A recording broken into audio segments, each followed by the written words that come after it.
y'all, it's Dr. Know-It-All. This is not a regular episode at all, so if you're not interested in this stuff, by all means, just skip ahead and go to the next one. You may have noticed I've been wearing this band recently, which says "In the Fight for Someone I Love," and it's sort of a teal color. That is an ovarian cancer band. And I just wanted to do a quick episode to, I don't know, I don't usually delve into my personal life that far, and I'm not trying to make excuses, but I am asking for just a little bit of patience. I'm going to give you a sort of a backdrop of the past 2 months and what's likely coming up in the near future. And, you know, if you have a little patience with me, I guess that's what I'm asking for out of this. And also some good thoughts from my family. There is a lot of stuff going on. So anyway, right around 2 months ago, somewhere around the 12th of May. I don't remember the exact date, but it was about that date. Within 24 hours, I found out that my mother has ovarian cancer and needed to go into surgery. And also that my ex-wife has inoperable brain tumor, so that they can't do anything about it except try to shrink it up. And it was having negative health consequences.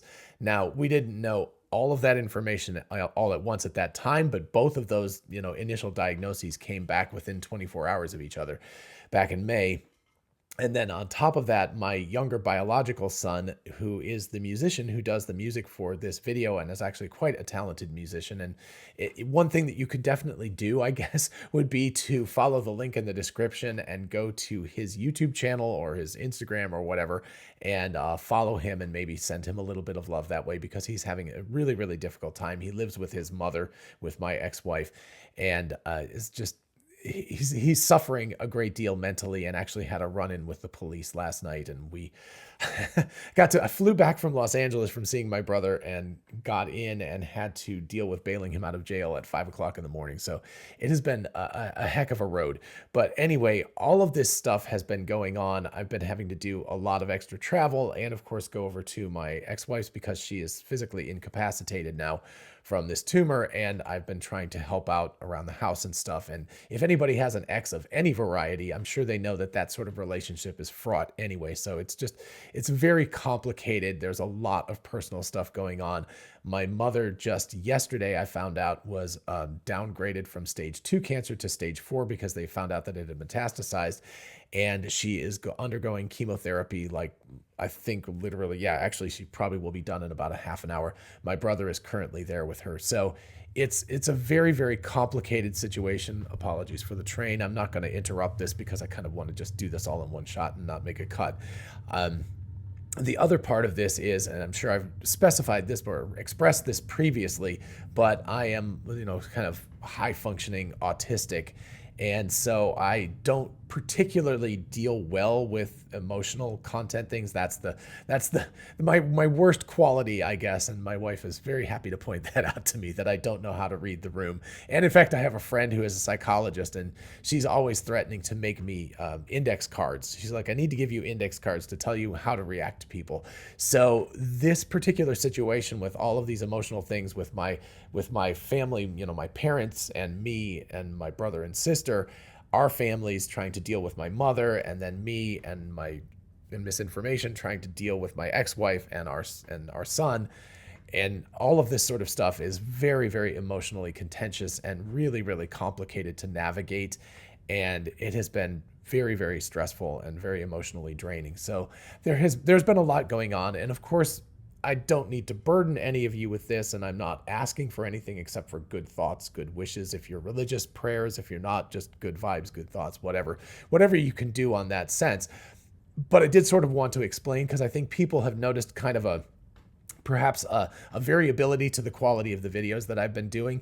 And I really, really love doing this stuff, and I love being with all of you and communicating with you through Patreon, through Twitter, through YouTube comments, whatever it is. I enjoy that very, very much. But if you've noticed that it's been a little bit like hit or miss the last couple of months, there's a very good reason for it. And I'm just sort of asking for a little bit of patience, because this is going to continue on. This is obviously not something that's just going to stop today. It's going to continue on over the next several months and hopefully years, because hopefully both of them will be survivors of this for a long period of time.